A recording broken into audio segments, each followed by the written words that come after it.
All right, hey, seventh graders.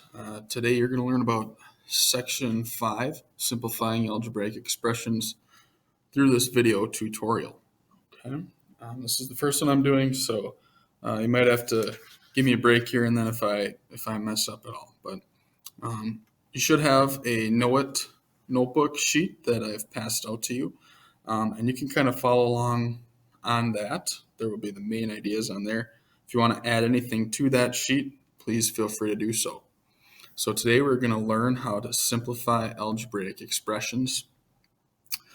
First we'll start with some vocabulary. Our two vocab terms this section are term and coefficient. So let's see what we've got. In the expression 7x plus 9y plus 15, 7x, 9y, and 15 are called terms. A term can be a number, it can be a variable, or a product of numbers and variables. Terms in an expression are separated by addition signs and subtraction signs. Okay, it's kind of a mouthful, so if you ever need to pause the video, feel free to do that to write that down on your note sheet. Okay, so let's take a look here.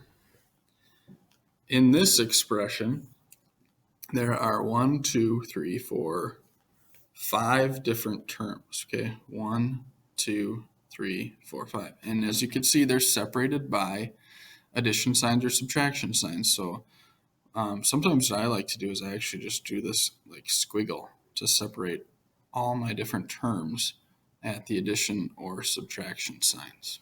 Okay, and I can see that I have 1, 2, 3, 4, 5 different terms in this problem. Okay, so our next vocab term would be coefficient. It says in the term 7x, so in this specific term, 7 is the coefficient. A coefficient is a number that is multiplied by a variable. Okay, so it's the number that's in front of the variable. A variable by itself, like y, like we have over here, if you just have a variable, it has a coefficient of 1. Okay, we always assume it's 1 because, well, how many y's do we have if there's nothing there? Well, just 1y. Okay, so you can either write 1y or you can write just y. They mean the same exact thing. Okay, again, if you need, take a minute, pause the video to write down your definition of a coefficient. Okay, and there's your example. So the variable is x, the coefficient is the number in front of the variable, and together they make what's called a term. Okay, next we've got a little bit more specifically, and I see that this definition is not on your notebook piece of paper, so if you want, you could add it. But like terms are terms with the same variables raised to the same exponents. The coefficients do not have to be the same. Constants like 5 or a half and 3.2 are also like terms. Remember, we talked about this earlier, but constants are just numbers. Okay, so write that in if you forgot that. Constants are just numbers. They're also like terms though. Okay, so for example, since these both have an x, they're considered like terms. Okay, it doesn't matter that one has a 2 and one has a 3. They both have the same variable, x. Here, same thing. W and W over 7, they're like. They both have W's. And in this case, 5 and 1.8 are like because they are constants. They're just numbers. Below that, you'll see examples of unlike terms. All right, so in this case, they both have an x, but in this term, the x is raised to the second power. Okay, so like terms have to have the same exponents, and this one doesn't have an exponent, so therefore they're unlike terms. Here they have different variables, so they're unlike. Even though their coefficients are the same, that doesn't matter. They have to have the same variables. And in this one is a constant and one is a variable. Those are not like. If you maybe wanted to add this chart to your math notebook or to the notebook, if you have enough room, feel free to do that. Okay, so here's an example for you. This should match the one on your sheet of paper. Okay, so it says identify like terms in this list. Okay, a little bit of a hint here. Look, use different shapes or colors to indicate sets of like terms when you're doing this on your notebook or in your homework even. Okay, so the first thing, look for like variables is the blank on your sheet of paper with like powers. Okay, so they just wrote it again and circled the 3t and the 7t. They both have t, so they would be like. Notice how they circled them both and they're in the same color. Next up, we've got w being squared in both of these terms. And so they would be like, they used this six-sided shape in green color. And then lastly, they boxed both of their terms with v as their variable in it in blue. Okay, so to answer this, the like terms, there are three sets. 3t and 7t would be the first set of like terms. The second set of like terms would be 5w squared and 4w squared. And the third set of like terms would be 9v and 8v. So that would go in your bottom blank for the additional example one.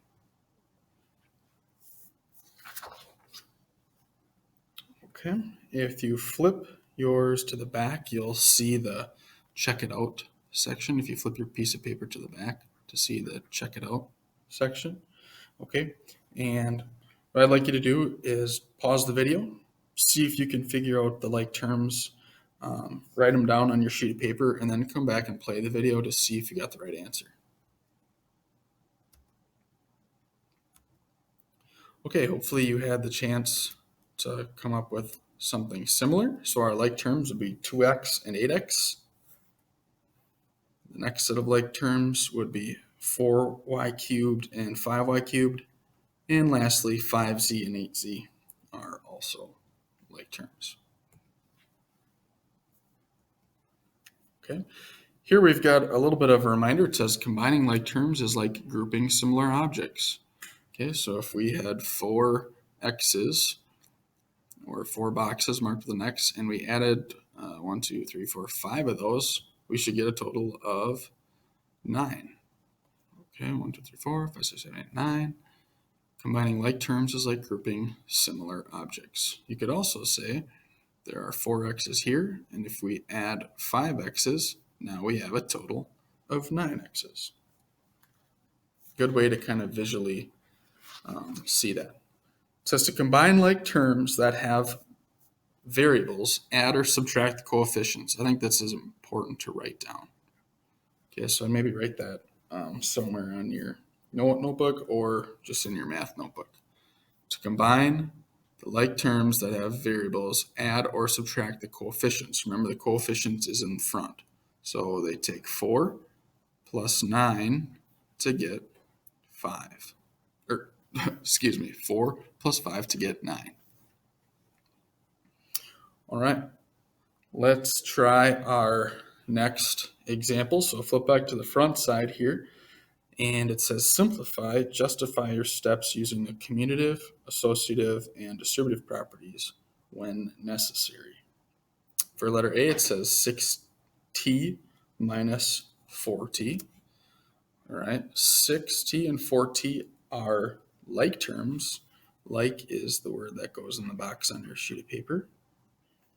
Okay, so we can take and subtract those two things. Okay, subtract is your missing word, the coefficients. Subtract the coefficients. So again, our coefficients are the numbers in front. So 6 minus 4 should give you 2. So 2t would be your answer that goes in the box there. Letter B, if you take a look at the different... All right, sorry guys, I got cut off there on my time limit, but I think picking up with letter B here,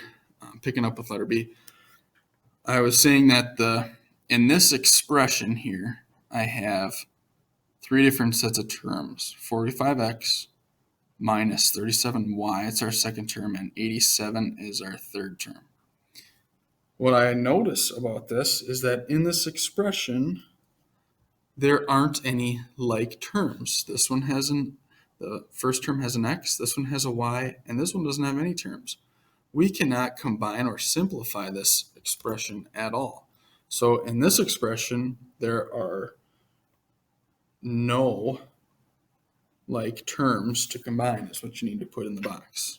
So this is as simple as it gets. Okay. So then here's an additional example to use for simplifying expressions. Okay. So identify our like terms first. I see I've got 3a squared, and I've also got 2a squared. And what I like to do is I like to include the sign, so it tells me addition, that comes before the term. Okay, so I've got 3a squared plus 2a squared. I've got 5b, and that's like 4b. They're the same, but I have to subtract those two. So I'm going to box them both. So 5b minus 4b. I don't have any other b squareds, and I don't have any other constants, so I can't get any simpler than those two. Okay, so again, here they're kind of highlighting what I just did with my like terms. Then they group them together. So they take the common or like terms and group them together. So 3a squared plus 2a squared and 5b minus 4b. And then they just bring the other terms along for the ride. So plus 11b squared and minus 6. And then lastly, add or subtract the coefficients that are like. So 3a squared plus 2a squared. So 3 plus 2 gives me 5a squared. Plus 5b minus 4b. Well, 5 minus 4 would give me 1. Again, if there's nothing out front, we assume it's 1. And then again, these we can't combine with anything else because there's nothing like those. So we just bring them along in the problem. So our final answer would be 5a squared plus b plus 11b squared minus 6. Hopefully you're starting to get the hang of it a little bit. For the check it out here, this one I'm going to skip for now. Okay. If you just take a look at them, adding them together, you get 8y. For the second one, we have to use the distributive property. So distribute 2 times x squared would be 2x squared. And 2 times 13x would be 26x. Bring down your subtraction sign. And you're done because there's no like terms in here that you can combine. Okay, let's see what's next. This is the check it out that's on the back side of your handout. All right, so again, identify our like terms. We've got x's that are raised to the second power, and we actually have 3 of them. So we've got 4x squared, we've got 3x squared, we've got 2x squared.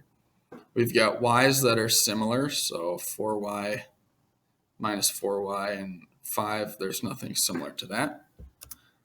Then group those terms together and add or subtract the coefficients. So 9 plus 3 plus 2 gives me, sorry, I think I said 9. 4 plus 3 plus 2 gives me 9x squared plus 4y minus 4y is 0. These actually cancel each other out. That's why you'll see there's no y's in the final answer. And we couldn't add 5 to anything because there was nothing like it. So we just brought it along for our final answer. So for the backside, number 2 hopefully came up with 9x squared plus 5. All right, example 3 deals with a little bit of geometry, and it says write an expression for the perimeter of the triangle, then simplify. Okay, so perimeter, what we need to remember is that it's all of the sides of a shape added up. So this plus this plus this. Okay, so my first step would be write an expression using the side lengths. So I think you're missing right, and expression is the key word. Using the side lengths. Okay, so that would be this side plus this side plus this side. That's where they come up with that expression.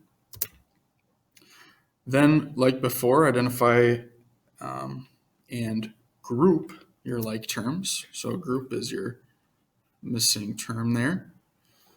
All right, so all the x's are like 2x plus 3x plus x. So remember, this is like saying 1x plus 3x be 4x plus 2x. Hopefully they come up with 6x. Awesome. Plus 5. Okay. Again, these are constants.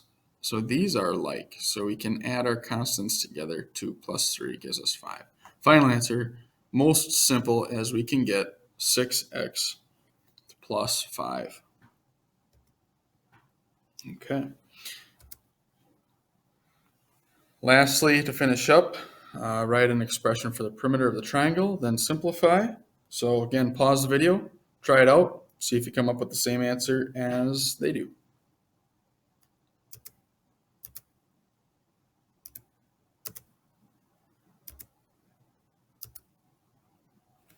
All right, and our final answer is 5x plus 2. Let me know if you didn't get that or if you need more help with this. So that wraps up 1.5 for us today. Hopefully you learned something new. It's a pretty new topic, so don't be worried. If it's still confusing, we'll get quite a bit of practice in. We will talk to you later.